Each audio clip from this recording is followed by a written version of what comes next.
There's another plane crash, this one in Toronto. Delta Airlines flight crashed in Toronto, Ontario, which is in Canada, flipped over. It looks like there's some smoke. Fire department's on the scene, but apparently everybody was getting out okay. We have a video here from a guy who I believe was on the plane, got out of the plane, and then immediately pulled out his phone, which kudos to that guy, because that's exactly what I would do. We're in Toronto. We just landed. Our plane crashed. It's upside down. Fire department's on site. We're upside down. Everybody, most people appear to be okay. We're all getting off. Some smoke going on. All right, so there you go. There's a plane. It looks like it was, it's snowy and icy and cold in Toronto, but it usually is in Canada. So it looks like crazy stuff. And somehow it crashed, flipped over. You can see the wing over here has kind of been severed, and there's smoke. They're spraying it down. People seem to be climbing out of the plane. Okay, it's a small commuter plane. It wasn't a big one, and it's apparently coming from Minneapolis. So you can see they're actually pulling people out of the plane, out of both exits, and they're getting out okay. So I guess when it flipped over, everyone was strapped in, and there's no reports of fatalities or anything like that I've seen so far. There's I'm sure there's some injuries, but no major reports of injuries. Plane from Minneapolis landing in Toronto, flips over on landing. Now, of course, even though this is in a foreign country, even though this is in Canada, even though this has nothing to do with Donald Trump, there are some news outlets that are blaming President Donald Trump and, of course, Elon Musk. I did want to, underscore, to pick up on the conversation you were just having, though, in terms of the recent string of aviation incidents, Tom. This is going to yet again raise the concern about FAA staffing, air traffic control staffing. Now, this is a Canadian air traffic control tower, and this is under Canadian authority once it crosses the border. And yet, as you know, there has been this talk about maybe staff cuts at the FAA as a part of President Trump's effort to trim down the federal workforce.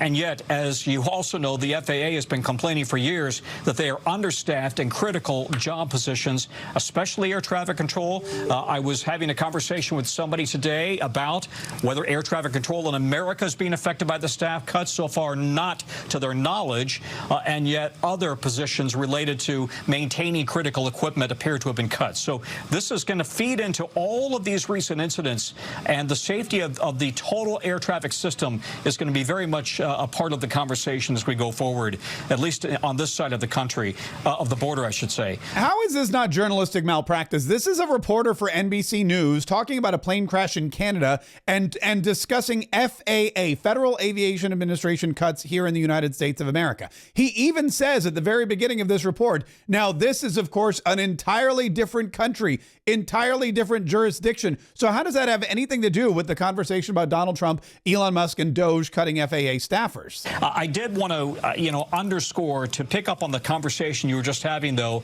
in terms of the recent string of aviation incidents, Tom. This is going to yet again raise the concern about FAA staffing, air traffic control staffing. Now, this is a Canadian air traffic control tower, and this is under Canadian authority once it... Okay, there you go. So let's stop talking about the Federal Aviation Authority administration. Let's start talking about the Canadian, the CAA or whatever, the CAA, I don't know. I don't know what they call it. Here's the Fox News report on the plane flipping over in Toronto. Take a look at this. A Delta plane crashing and flipping upside down at the airport in Toronto. Reuters reporting that it was a flight from Minneapolis and that all passengers and crew are accounted for. The scene says that 8 people are injured. Look at this plane. It is literally upside down. There is no word on how this happened. You can see there's a lot of snow on the ground in Toronto. It happened moments ago. Senior correspondent Eric Shawn has been gathering the latest information here. Hi, Eric. Hello, Martha. It is a dramatic and shocking sight when you look at that airplane. It is a Delta flight that took off from Minneapolis MSP Airport earlier today and landed about 2:13 or so in Toronto Pearson International Airport when it suddenly flipped over on its back, ending belly up. Thankfully, as we have said, that there were no deaths. There are 8 injuries reported. Officials, paramedics on the scene say of those injuries, 1 person is in critical condition. The rest are mild to moderate injuries. All right, so fairly decent news there. Of that, in that plane crash where it flipped upside down, only 1 critically injured and several with minor injuries, which is to be expected when your plane flips upside down. I mean, I imagine you're gonna, fracture a shoulder or sprain your thumb or something or other. I don't even know what's going on over there. But again, this is something that this really reminds me of inflation. Donald Trump came to office a month ago. It's been 1 month since President Donald Trump became the president, and it's been 1 month since Elon Musk began the Department of Government Efficiency. There was actually an executive order that was signed, I think, on day 2 or 3 of Donald Trump's administration. So it's been less than a month that they've been going through and making all these cuts and looking at all these staffing offices. And in my humble opinion, it's a lot like inflation. Inflation is bad in January because of the 4 years of horrible Bidenomics and Joe Biden policies that led to the inflation, which continues into Donald Trump's administration. I imagine that the FAA and the regulations and everything else going on with the air traffic controllers, very similar situation. For example, I stumbled upon this story from somewhere. I don't know where it is. From, let's see, the Times Now News. Delta Airlines DEI initiative surface after Toronto Pearson plane crash. Social media users blame Delta Airlines' DEI policies after a jet operated by Delta's subsidiary Endeavour Air crashed while landing at Toronto Pearson International Airport on Monday. A Delta Airlines commercial jet crashed while landing at Toronto Pearson International Airport and was seen upside down on the snow-covered ground in wintry conditions. All 80 people on board were evacuated. Videos of the plane on the ground have gone viral. Several users suggested that Delta's diversity, equity, and inclusion policies led to this crash. Similar theories also surfaced when an American Airlines passenger jet collided with a military helicopter last month in Washington, D.C., killing 67 people. You may remember the pilot in that air crash of the helicopter, which flew into the plane, was a female former Biden White House staffer. Just days after Delta Airlines doubled down on DEI, there's another plane crash. This time the plane was upside down. No casualties have been reported. And then you can see they get into some of the posts here. Just days after Delta Airlines doubled down on DEI, there's another plane crash. Breaking, a Delta Airlines CRJ 900 flight operated by Endeavour Air crashed and settled upside down at Toronto Pearson Airport. Another DEI.